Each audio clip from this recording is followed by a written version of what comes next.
नमस्कार, मैं डॉक्टर पूनम सिंह कृषि विज्ञान केंद्र कन्नौज में वैज्ञानिक गृह विज्ञान के पद पर कार्यरत हूँ।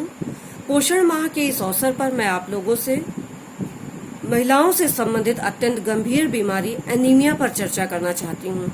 हमारे देश की लगभग 80% गर्भवती महिलाएं एनीमिया से पीड़ित हैं, इसलिए इस अवसर पर एनीमिया पर चर्चा करना अत्यंत महत्वपूर्ण है। एनीमिया वह स्थिति है जब हमारे शरीर में खून की कमी हो जाती है। हमारे शरीर में खून की कमी तब होती है जब हमारे शरीर में लाल रक्त कणिकाओं के बनने की दर उनके नष्ट होने की दर से कम हो जाती है। यानी हमारे शरीर में लाल रक्त कणिकाएं बनती कम हैं और नष्ट तेजी से होती हैं, जिससे कि हमारे शरीर में खून की कमी हो जाती है और इसी को एनीमिया बोलते हैं। हमारे शरीर में एक अत्यंत महत्वपूर्ण तत्व पाया जाता है हीमोग्लोबिन, जिसे आपने भी सुना होगा। हीमोग्लोबिन की जांच कर हम अपने शरीर में खून के स्तर का पता लगा सकते हैं। पुरुषों में यह स्तर 12 से 16% और महिलाओं में 11 से 14% होना आवश्यक है। गर्भवती महिलाओं के शरीर में बढ़ते शिशु की अतिरिक्त आवश्यकताओं के लिए अतिरिक्त रक्त के निर्माण की आवश्यकता होती है, किंतु आहार में उचित पोषक तत्व न मिल पाने के कारण उनकी यह आवश्यकता पूरी नहीं हो पाती है और उनके शरीर में खून की कमी हो जाती है, जिसकी वजह से वो एनीमिया से ग्रसित हो जाती हैं। एनीमिया से ग्रसित होने के कारण वो अनेक बीमारियों से घिरने की संभावना बनी रहती है और प्रसव के दौरान मौत होने की आशंका भी होती है। अतः यह बीमारी अत्यंत ही गंभीर है। अगर हम इसके लक्षणों की बात करें तो इसके लक्षणों में प्रमुख है चेहरे का सफ़ेद पड़ना, जीभ, नाखून व आंखों के नीचे सफ़ेदी होना, चक्कर आना, बेहोशी होना, सांस लेने में दिक्कत होना, हृदय गति तेज होना, थकावट महसूस होना व चेहरे व पैरों में सूजन होना। इस तरह के किसी भी लक्षण दिखने की स्थिति में हमें सतर्क हो जाना चाहिए और अपने हीमोग्लोबिन के स्तर की जांच करानी चाहिए।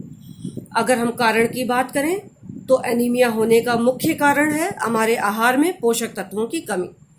एनीमिया से बचने के लिए हमारे शरीर को लौह तत्वों की आवश्यकता होती है और अक्सर हमारे आहार में इन तत्वों की कमी होने के कारण हमारा शरीर एनीमिया से ग्रसित हो जाता है।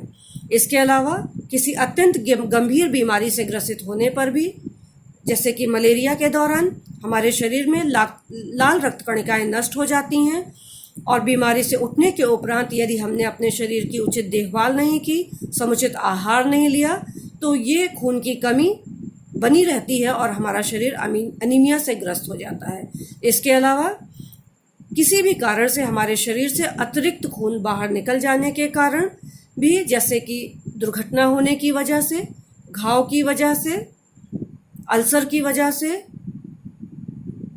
या बड़े ऑपरेशन की वजह से या अधिक रक्तस्राव की वजह से, किसी भी वजह से यदि हमारे शरीर में से अतिरिक्त खून निकल गया और बाद में आहार के माध्यम से, समुचित देखभाल के माध्यम से हमने उसकी आपूर्ति नहीं की, तो भी हमारे शरीर में खून की कमी हो जाती है और हम एनीमिया से ग्रसित हो जाते हैं। इसके अलावा छोटे बच्चों के शरीर में अक्सर पेट में कीड़े होते हैं। ये परजीवी हमारे बच्चों के शरीर को अंदर से ही खून को चूसते रहते हैं और हम ध्यान नहीं दे पाते हैं और थोड़े समय बाद हमारे बच्चे एनीमिया से ग्रसित हो जाते हैं। इसके अलावा बार बार गर्भ धारण करने की वजह से भी महिलाएं एनीमिया से ग्रसित हो जाती हैं। तो ये ऐसे बहुत सारे कारण हैं जिसकी वजह से शरीर में खून की कमी हो जाती है और हमारा शरीर एनीमिया से ग्रसित हो जाता है। अगर हम इससे बचाव की बात करें तो पोषक तत्वों से युक्त आहार, लौह तत्वों से युक्त आहार सबसे महत्वपूर्ण है, क्योंकि लोहा ही वह तत्व है जो हमारे शरीर में हीमोग्लोबिन के स्तर को बनाए रखता है। इसके लिए हमें लौह तत्वों से युक्त फल, सब्जियों, अनाजों आदि का सेवन करना चाहिए। साथ ही हमें लोहे की कढ़ाई या बर्तन का उपयोग भोजन बनाने के लिए करना चाहिए, जिससे कि हम दोगुनी मात्रा में लौह तत्वों का लाभ ले सकें। दूसरी बात है विटामिन सी। हमारे शरीर में आयरन के अवशोषण के लिए विटामिन सी अत्यंत महत्वपूर्ण है। इसलिए आयरन को पूरी तरह से अवशोषित करने के लिए हमें विटामिन सी युक्त खाद्य पदार्थों का सेवन भी अत्यंत आवश्यक है। विटामिन सी के अभाव में आयरन हमारे शरीर में पूरी तरह से अवशोषित नहीं हो पाता है और उसका पूरा लाभ हमको नहीं मिल पाता है। तीसरी चीज है फोलिक एसिड। फोलिक एसिड वह तत्व है जो हमारे शरीर में लाल रक्त कणिकाओं को बनाने में मदद करता है, जिसकी वजह से हमारे शरीर में हीमोग्लोबिन का स्तर अच्छा बना रहता है, हमारे शरीर में खून की कमी नहीं होने पाती है। चौथी बात है हम जो चाय और कॉफ़ी की मात्रा को हमें कम करना होगा, क्योंकि चाय और कॉफ़ी में कुछ ऐसे तत्व पाए जाते हैं जो हमारे शरीर में आयरन को अवशोषित करने में अवरोध उत्पन्न करते हैं। इसी तरह ये कुछ उपाय हैं जिनकी वजह से हम अपने शरीर में खून की जो कमी हो जाती है उसको दूर कर सकते हैं।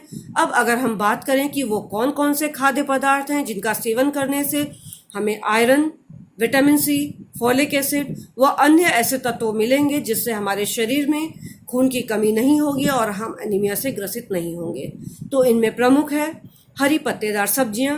हरी पत्तेदार सब्जियों में अगर हम बात करें पालक, सोया, मेथी, चौलाई, ये सभी सब्जियां विटामिन और खनिज लवण से बहुतायत में होती हैं। इनमें बहुतायत में विटामिन और खनिज लवण पाए जाते हैं, जिनमें कि आयरन, फॉलिक एसिड बहुत अधिक मात्रा में पाया जाता है। अगर हम इनका नियमित सेवन करें, चाहे सूप बनाकर या सब्जी के माध्यम से, तो हमारे शरीर में जो खून की कमी है उनको होने से बचाया जा सकेगा।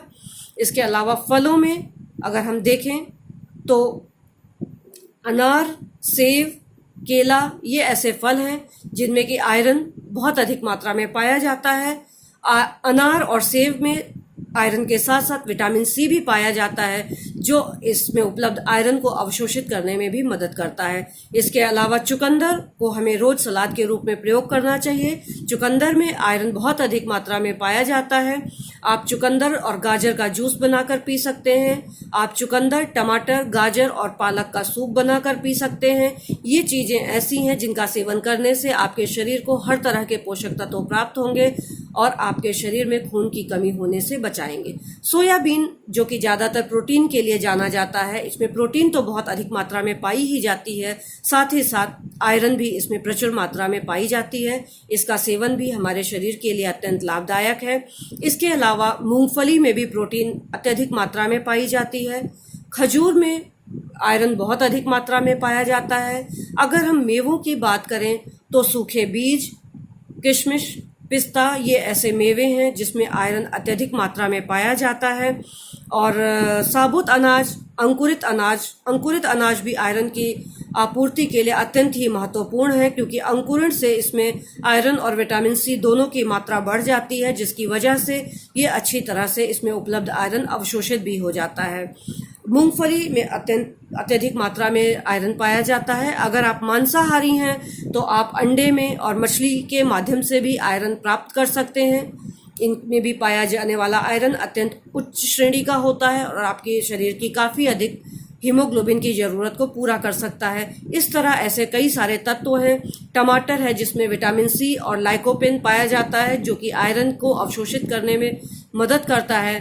तो इस तरह ऐसे बहुत सारे तत्व हैं जिनको आप, खाद्य पदार्थ हैं जिनका सेवन करके आप अपने शरीर की पोषक तत्वों की आवश्यकता, खासतौर से लौह तत्व, विटामिन सी, फॉलिक एसिड की आवश्यकता को पूरा कर सकते हैं और अपने शरीर को खून की कमी होने से, एनीमिया से ग्रसित होने से बचा सकते हैं। तो मुझे आशा ही नहीं वरन उम्मीद है कि जो माताएं बहनें मेरी बात सुन रही होंगी वो जब भी अपने परिवार के लिए आहार योजना बनाएंगी, ऐसे खाद्य पदार्थों का उसमें समावेश अवश्य करेंगी जिससे परिवार के सदस्यों को सभी पोषक तत्व प्राप्त हों और उनके शरीर में खून की कमी होने से बचाया जा सके।